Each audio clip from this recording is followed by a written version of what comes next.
Friends, स्वागत है आप सभी का टॉपर के एकदम झक्कास सी वीडियो में। आज हमें कवर अप करना है IUPAC, जो कि मोस्ट इम्पॉर्टेंट टॉपिक है ऑल क्लासेस के लिए। 9, 10th एंड 11th 12th सारी क्लासेस के लिए बहुत ज़्यादा इंपॉर्टेंट टॉपिक है, मोस्ट डिमांडिंग टॉपिक है। क्लियर है? सबसे पहले हम देखेंगे कि आखिर हमें IUPAC की ज़रूरत ही क्यों पड़ी, हम क्यों IUPAC पढ़ रहे हैं और हम इतने बेहतरीन क्वेश्चंस को लास्ट में कवर अप कर रहे होंगे। और मैं ये दावा दे सकती हूँ कि आप लास्ट तक वीडियो के यदि बने रहेंगे तो एक एक पॉइंट को अच्छे से समझ जाएंगे कि आखिर कितना भी हार्ड नेम क्यों ना आ जाए आपसे वो जरूर बनेगा। क्लियर है इतनी बात? आगे चलें। ठीक है, सबसे पहले IUPAC जो आता है हमारा, IUPAC की क्लास नंबर 1 है। इसके कई सारे लेक्चर्स आएंगे, ठीक है, वो मैं डिस्क्रिप्शन में डाल दूंगी, वहाँ से जाके आप चेकआउट कर लीजिएगा। फर्स्ट आता है हमारा IUPAC। IUPAC की डेफिनेशन वो फुल फॉर्म देखिए, international union pure and applied chemistry. International union pure and applied chemistry. First जो IUPAC है, इससे पहले कई सारी नीतियाँ आई किससे रिलेटेड, मतलब कार्बन्स के नाम से रिलेटेड बहुत सारी नीतियाँ आई थी कि ये मतलब कई सारी नीतियाँ आई, लेकिन सबसे सक्सेसफुल जो नीति थी वो क्या थी, हमारी IUPAC थी। इसलिए इसे क्या कर लिया गया, अडॉप्ट कर लिया गया और लोगों के द्वारा इसे शुरू कर लिया गया, मतलब लागू कर दिया गया। ओके, ठीक है। फर्स्ट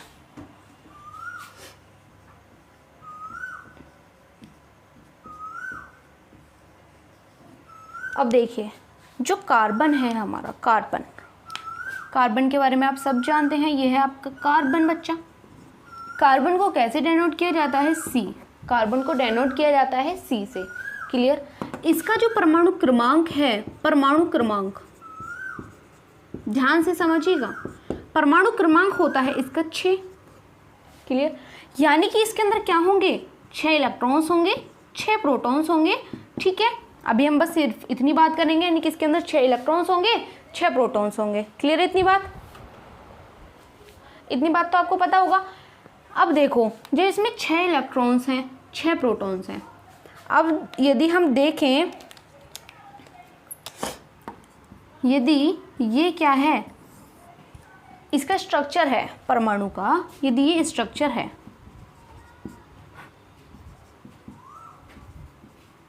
यदि ये एटम का स्ट्रक्चर हम देखें या फिर मॉलिक्यूल का स्ट्रक्चर देखें तो क्या होता है, इसमें 2 इलेक्ट्रॉन्स तो होते हैं प्रथम कक्षक में। बाहर के में कितने होते हैं, बाहर के में हो रहे होते हैं बच्चा 8। कितने चाहिए होते हैं हमें, 8 चाहिए होते हैं, जो हम मोस्टली पढ़ते हैं। कितने हो गए, 1 2 3 4 5 6 7 एंड 8। अगर इतने हैं तो क्या है, वो एक ऐसी संरचना बन जाती है कि उसे किसी बात का कोई डर नहीं होता। ठीक है, वो आसानी से अपना जीवन जी सकती है। हर कोई इंसान क्या चाहता है जीवन में, सेटिस्फेक्शन चाहता है। क्या चाहता है अपने जीवन में, सेटिस्फेक्शन चाहता है। और सेटिस्फाई कब होगा, जब उसे किसी प्रकार की कोई चिंता ना हो, जब तो सेटिस्फाई होगा। यदि ये सेटिस्फाई नहीं होते, इनके पास में क्या है बच्चा, सिर्फ है 4 इलेक्ट्रॉन्स। इसे कितने चाहिए, 4 इलेक्ट्रॉन्स चाहिए। क्या चाहिए इसे, 4 इलेक्ट्रॉन्स चाहिए सेटिस्फाई होने के लिए। ये सेटिस्फाई नहीं है, हर कोई इंसान सेटिस्फाई होना चाहता है। जब तक इसके पास 4 इलेक्ट्रॉन्स नहीं हो जाएंगे, क्या ये सेटिस्फाई हो जाएगा, नहीं होगा। बट ऑब्वियस बात है, सेटिस्फाई नहीं होगा। यदि हम इसे 4 इलेक्ट्रॉन्स दे देते हैं तो ये सेटिस्फाई हो जाएगा। दूसरा केस क्या बन जाता है, दूसरा केस बन जाता है, यदि हम ये अपने 4 इलेक्ट्रॉन्स क्या कर दें, निकाल दें। क्या कर दें, निकाल दें। यदि ये अपने 4 इलेक्ट्रॉन्स, तो क्या बन जाएगा, ये तब सेटिस्फाई हो सकता है। क्या इसके अलावा कोई कंडीशन बन सकती है, नहीं बन सकती। अब एक और बात देखिए, ध्यान से देखिएगा। अब 4 इलेक्ट्रॉन्स देना या 4 इलेक्ट्रॉन्स लेना तो संभव नहीं है, ये तो संभव नहीं है। यानी कि 4 इलेक्ट्रॉन्स ना तो कोई इसे दे सकता है, ना ये 4 अपने इलेक्ट्रॉन्स किसी को दे सकता, एक साथ एक ही एलिमेंट को बात हो रही है यहाँ पे। क्लियर? अब देखो हमें क्या करना होता है, देखो मैं समझाती हूँ आपको। ये हमारा नाभिक और इसके बाहर की तरफ है इलेक्ट्रॉन्स। क्या है बाहर की तरफ, इलेक्ट्रॉन्स हैं। ये है इसका स्ट्रक्चर। क्लियर? अब इसमें क्या है, सबसे पहले इसके पास है इलेक्ट्रॉन्स, 2 इलेक्ट्रॉन्स अंदर हैं, 4 इलेक्ट्रॉन्स इसके बाहर हैं, ठीक है, ओके। यानी कि इसके अंदर कितने हैं, 6 प्रोटॉन्स होंगे, 6 प्रोटॉन्स होंगे इसके नाभिक के अंदर। ऑब्वियस सी बात है, 6 प्रोटॉन्स इसके नाभिक के अंदर। बाहर कक्षाओं में क्या गति करते हैं, सिर्फ इलेक्ट्रॉन्स गति कर रहे होते हैं, बाहर गति कर रहे हैं इलेक्ट्रॉन्स। प्रोटॉन्स कितने हैं, 6 प्रोटॉन्स हैं। तो वो क्या कर रहे हैं, बैलेंस बनाए हुए हैं, आपस में क्या किए हुए हैं, बैलेंस बनाए हुए हैं। ये किसके कारण बंधे हुए हैं इसके अंदर, प्रोटॉन्स के कारण। प्रोटॉन ने क्या किया हुआ है, इन्हें अपनी तरफ खींचे हुआ है, अपनी तरफ क्या किया हुआ है, इन्हें खींच रखा है, क्लियर। अब देखो, यदि एक और इलेक्ट्रॉन्स आता है, यदि एक इलेक्ट्रॉन आता है तो क्या करेंगे, आ जाएगा आसानी से। उसके पास में क्या है, 6 प्रोटॉन्स अंदर से बल लगा रहे हैं, और ये क्या है, अब देखो यहाँ देखिए, जो इलेक्ट्रॉन्स हैं वो क्या करते हैं, एक दूसरे को प्रतिकर्षित। इलेक्ट्रॉन्स और प्रोटॉन क्या करते हैं, एक दूसरे को प्रतिकर्षित। और मतलब सेम चार्ज क्या कर रहा है, सेम चार्ज कर रहा है रिपल्सन, रिपल्स कर रहा है। और अपोजिट चार्ज क्या कर रहा है, एक दूसरे को अट्रैक्ट कर रहा है, क्लियर है इतनी बात। अब ये क्या कर लेगा, प्रोटॉन इसे अपनी तरफ खींच लेगा और ये इलेक्ट्रॉन आ जाएगा, क्लियर। अब इसके पास कितने इलेक्ट्रॉन्स हो गए, 5 इलेक्ट्रॉन्स हो गए। कितने इलेक्ट्रॉन्स हो गए इसके पास, 5 इलेक्ट्रॉन्स हो गए। यानी कि अब बाहर कितने हो गए, 7 इलेक्ट्रॉन्स, अंदर कितने हैं, 6। यानी कि बाहर का जो बल है वो ज़्यादा प्रबल होता जा रहा है, यानी कि इलेक्ट्रॉन्स जो है वो ज़्यादा हो रहे हैं, यानी कि उनका चार्ज ज़्यादा हो रहा है। चार्ज ज़्यादा हो रहा है तो उनकी पावर ज़्यादा हो रही है। अब एक और इलेक्ट्रॉन्स हमने क्या कर दिया भैया, दे दिया। थोड़ा सा तो प्रतिकर्षण होगा, आने में मुश्किल तो होगी, लेकिन इतनी ज़्यादा मुश्किल नहीं होगी। फिर क्या होगा, फिर तीसरा इलेक्ट्रॉन आएगा, तीसरा इलेक्ट्रॉन भी यहाँ आ गया। अब यहाँ पे देखो कितने इलेक्ट्रॉन हो गए, 1 2 3 4 5 6 7 7 हो गए, 7 इलेक्ट्रॉन्स। और अंदर कितना है, सिर्फ 6 प्रोटॉन आकर्षित कर रहे हैं, 6 प्रोटॉन्स। या फिर ये बाहर कितने हो गए, 9 इलेक्ट्रॉन्स। किसका ज़्यादा है, इसका। यानी कि ये क्या कर पाएगा, इसे इतना ज़्यादा अट्रैक्ट नहीं कर पाएगा। यदि ये बाहर से कोई इलेक्ट्रॉन आएगा, यदि अब बाहर से कोई इलेक्ट्रॉन आ रहा होगा तो क्या करेंगे, ये सब क्या करेंगे, इसे रिपल्सन दिखाएंगे। अंदर के इतना ज़्यादा रिपल्सन नहीं दिखाएंगे जितना कि बाहर का दिखाएंगे। पहले क्या हो रहा था कि जो हमारा नाभिक था वो ज़्यादा प्रबल था, वो आसानी से इलेक्ट्रॉन्स को खींच पा रहा था। लेकिन अब क्या हो गया, जो धकेलने वाला बल है वो ज़्यादा हो गया खींचने वाले बल से। तो यहाँ पे क्या होगा बच्चा, 4 इलेक्ट्रॉन्स आसानी से नहीं आ पाएंगे, और ना ही 4 इलेक्ट्रॉन्स जा पाएंगे। 4 इलेक्ट्रॉन्स क्यों नहीं जा पाएंगे, ध्यान से देखिएगा। बच्चों के मन में बहुत ज़्यादा डाउट रहता है इस रिगार्डिंग कि क्यों होता है ऐसा, ये 4 इलेक्ट्रॉन्स नहीं दे पा रहा, 4 इलेक्ट्रॉन्स नहीं ले पा रहा। यहाँ पे तो आपको पता चल गया कि 4 इलेक्ट्रॉन्स नहीं ले सकता, क्लियर। अब देखो यहाँ से 1 इलेक्ट्रॉन चला गया, कोई दिक्कत नहीं है। ये क्या होगा, यहाँ पे 6 प्रोटॉन है और 6 इलेक्ट्रॉन है। 1 प्रोटॉन चला गया, कितने बचे, 5 बचे, 5 इलेक्ट्रॉन बचे। दूसरा इलेक्ट्रॉन चला गया, कितने बचे, 4 इलेक्ट्रॉन बचे।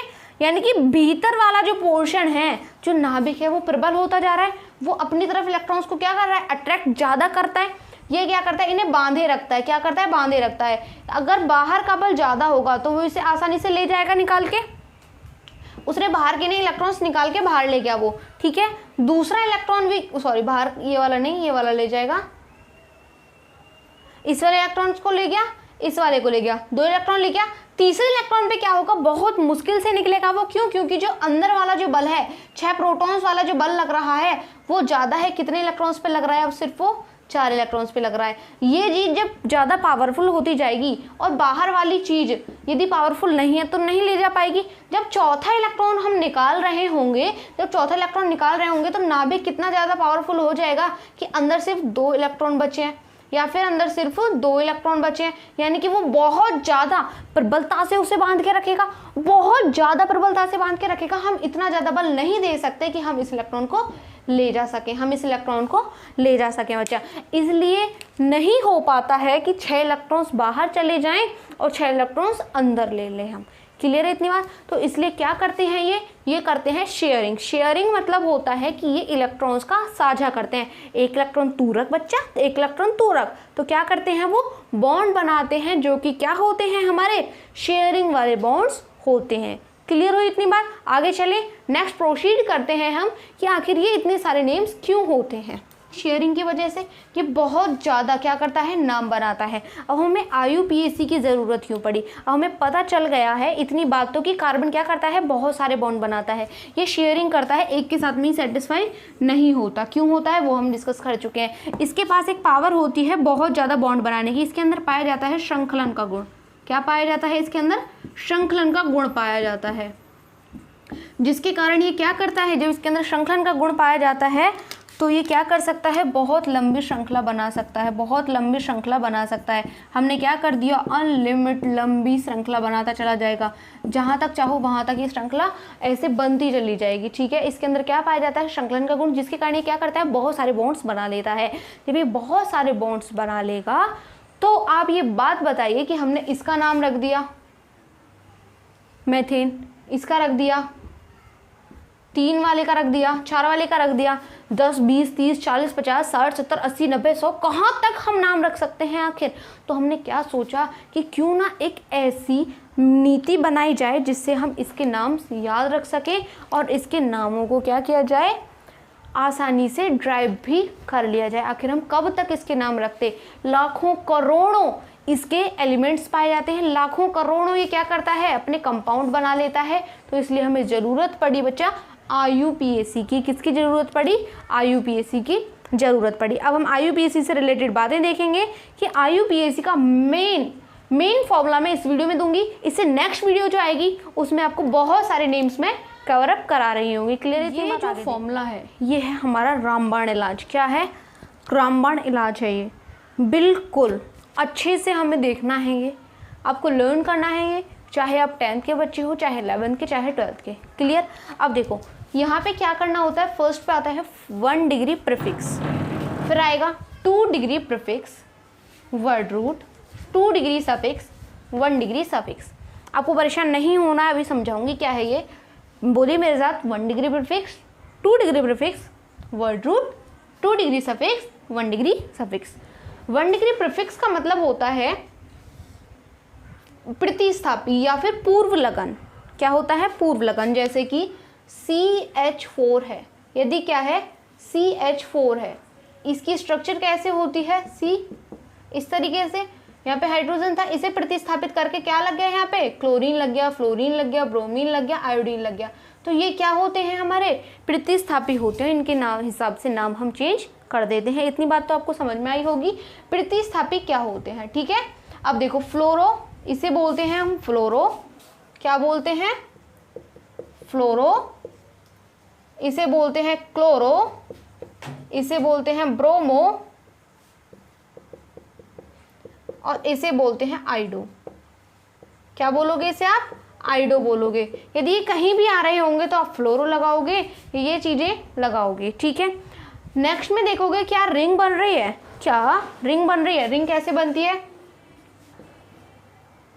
जैसे कार्बन था, कार्बन कार्बन कार्बन कार्बन, इस तरीके से। मतलब कुछ आपको क्या दिखाई दे कि एक सिरे से शुरू हुए वहीं आ गए, एक सिरे से शुरू हुए वहीं आ गए, उसे हम बोलेंगे रिंग बन रही है क्या। तो फिर आप यूज करोगे वहां पे साइक्लोवर्ड। क्या यूज करोगे? साइक्लोवर्ड यूज करोगे। थर्ड आप देखोगे वर्ड रूट। थर्ड पे आप क्या लगाओगे? वर्ड रूट लगाओगे, मतलब मैथ। कार्बन नंबर देखोगे कितने कार्बन है, CNH जो भी है। अब देखो मैथ 1 कार्बन के लिए, 2 के लिए एथ, 3 के लिए prop, but, pent, hex, hept, oct, non, dec. Clear? आप ऐसे लगाओगे, 1 कार्बन आया हुआ है तो मैथ, 2 के लिए एथ, 3 के लिए प्रॉप, 4 के लिए but, pent, hex, hept, oct, non, dec. Clear? या फिर डेक बोल दीजिए। फिर आप देखोगे कि क्या आ रखा है, बॉन्डिंग कैसे हो रखी है, कैसे हो रखी है बॉन्डिंग। सिंगल बॉन्ड है, डबल बॉन्ड है या फिर ट्रिपल बॉन्ड है। सिंगल बॉन्ड होगा तो फॉर्मूला लग रहा होगा CnH2n+2, और यदि डबल बॉन्ड है तो वहाँ पे लग रहा होगा CnH2n। क्लियर? यदि ट्रिपल बॉन्ड है तो CnH2n-2। मैं एग्जांपल ले लेती हूँ कि CnH2n+2 का मतलब क्या होगा कि यदि कार्बन 1 है, यदि हम 1 लें तो हाइड्रोजन कितने हो जाएंगे, H2 प्लस 2 बराबर 4, तो क्या आ गया CH4। और यहाँ पे क्या आएगा, यहाँ पे आपको लेना होता है n may be equal to 1 और ग्रेटर देन इक्वल टू 1। यहाँ पे आप लोगे n equal greater than 1 always, n greater than 1 always. ऐसा क्यों होता है अभी बताती हूँ। यदि आपने CN की जगह पे क्या ले लिया 1, H2, क्या ये सेटिस्फाई हुआ? क्या 4 बॉन्ड बने? नहीं बने। क्या 4 बॉन्ड बने? नहीं बने। तो क्या होगा यहाँ पे? फेल हो जाएगा। क्या होगा यहाँ पे? फेल हो जाएंगे हम। तो यहाँ पे क्या होगा हमारा? हम फेल हो जाएंगे और हमारा सेटिस्फाई नहीं होगा। क्लियर? अब देखो CnH2n-2, यहाँ पे यदि 1 लगा देंगे तो क्या आ जाएगा? दिस वन हाइड्रोजन हट ही जाएगा, तो क्या होगा? कैंसिल। क्या हो जाएगा? कैंसिल हो जाएगा। तो इसलिए हमें क्या करना होता है? 1 से ग्रेटर देन लेने होते हैं। नेक्स्ट आता है हमारा फंक्शनल ग्रुप। क्या आता है? फंक्शनल ग्रुप आता है। OH लगाएंगे, यदि OH आया हुआ है पीछे तो ऑल, इसे बोलते हैं हम एल्कोहल ग्रुप। क्या बोलते हैं? Alcohol group. यदि COOH आया हुआ है उसे हम बोलते हैं ओइक अम्ल या फिर कार्बोक्सिलिक अम्ल। कार्बोक्सिलिक ग्रुप होता है ये, कार्बोक्सिलिक अम्ल के लिए लगाते हैं आप पीछे ओइक अम्ल। इसे डिनोट करेंगे इस तरीके से। CHO का मतलब होता है एल्डिहाइड। क्या मतलब होता है? एल्डिहाइड मतलब होता है। ठीक है, एल्डिहाइड के लिए आप क्या लगाएंगे? CHO लगाएंगे। CH इस तरीके से इसे डिनोट किया जाता है और इसके लिए आप यूज कर रहे होंगे अल। अब देखिए, सबसे पहले यदि कोई भी नेम आपको दे रखा है, यदि कोई भी नेम आपको दे रखा है CH3Cl, बहुत सिंपल सा नेम ले रही हूं मैं, तो सबसे पहले आप क्या देखोगे कि इसमें क्या लगा रखा है। सबसे पहले नाम आएगा प्रतिस्थापिका। सबसे पहले किसका नाम आता है? प्रतिस्थापिका नाम आता है। यानी कि पहले क्या आएगा? क्लोरो। क्या आएगा? क्लोरो आएगा। मैं नेक्स्ट क्लास में इन सबको कवर अप कर रही होंगी, आज सिर्फ आपको बेसिक्स बता रही हूँ। क्या आएगा? क्लोरो आएगा। क्लोरो आ गया। अब C ने H के साथ में बना रखा है सिंगल बॉन्ड, तो देखो रिंग बन रही है क्या? नहीं बन रही। फिर आएगा वर्ड रूट। क्या आएगा? Word root. कितने कार्बन है? 1 कार्बन है, तो क्या लगाओगे? मैथ लगा दिया। अब देखो सिंगल बॉन्ड है, डबल बॉन्ड है, डबल बॉन्ड है, क्या आएगा? एन। क्या और कुछ है यहाँ पे? तो क्या हो गया नाम? क्लोरोमेथेन हो गया। क्या हो गया नाम? क्लोरोमेथेन हो गया। अब प्रायोरिटी की बात कर लेते हैं, हम नंबरिंग कर रहे होते हैं। यदि इस तरीके का नाम है CH3CH2 CH2 या फिर CH, यहाँ पे लगा रखा है हमने ब्रोमीन, COOH, इस तरीके से कुछ नेम है, यदि कुछ इस तरीके का नेम आता है तो आप क्या करते हैं? उस केस में आपको क्या करना होता है? प्रायोरिटी टेबल देखनी होती है। इसमें आप सबसे पहले प्रायोरिटी देंगे फंक्शनल ग्रुप को। किसको देंगे? फंक्शनल ग्रुप को। नंबरिंग करनी आनी चाहिए, नंबरिंग भी आप सीख जाएंगे, बहुत अच्छे से सीख जाएंगे। आपको नीचे बहुत अच्छे से आप क्या कर जाएंगे? नंबरिंग करनी सीख जाएंगे। कैसे? ध्यान से देखिएगा। फंक्शनल ग्रुप, फंक्शनल ग्रुप यदि आता है तो सबसे पहले क्या करनी है आपको? नंबरिंग स्टार्ट करोगे आप फंक्शनल ग्रुप से। क्या दोगे? फर्स्ट, इससे स्टार्ट करोगे यहाँ से। ये भी मैं नेक्स्ट क्लास में बताऊंगी कि COOH से क्यों नहीं की, इसके पास से क्यों की, 2 और 3। क्लियर? इस तरीके से आप नंबरिंग कर रहे होते हो। ठीक है, अब नेक्स्ट देखिए, ओइक अम्ल हो गया। फंक्शनल ग्रुप को फर्स्ट प्रायोरिटी, सेकंड पे डबल बॉन्ड रखते हैं, थर्ड पे ट्रिपल बॉन्ड रखते हैं और फिर रखते हैं हम प्रतिस्थापी को। ये स्क्रीनशॉट लीजिए, आगे चलते हैं। आज के लिए सिर्फ इतना ही। नीचे जो व्हाट्सएप नंबर शो है वहाँ पे आप कांटेक्ट करेंगे, वहाँ आपको एक लिंक मिलेगा, वहाँ से जाके आप नोट्स परचेज कर सकते हैं। नेक्स्ट आता है हमारा कि इससे नेक्स्ट क्लास में मैं बहुत सारे क्वेश्चंस करा रही होंगी इससे रिलेटेड कि कैसे आप नंबरिंग करेंगे, कैसे आप पहचानेंगे कि कौन सा ग्रुप है, आप आगे कौन सा नेम लिखेंगे, पीछे क्या लिखेंगे, ये सारी बातें हम रिलेट कर रहे होंगे नेक्स्ट क्लास से। तो तब तक के लिए bye bye and take care.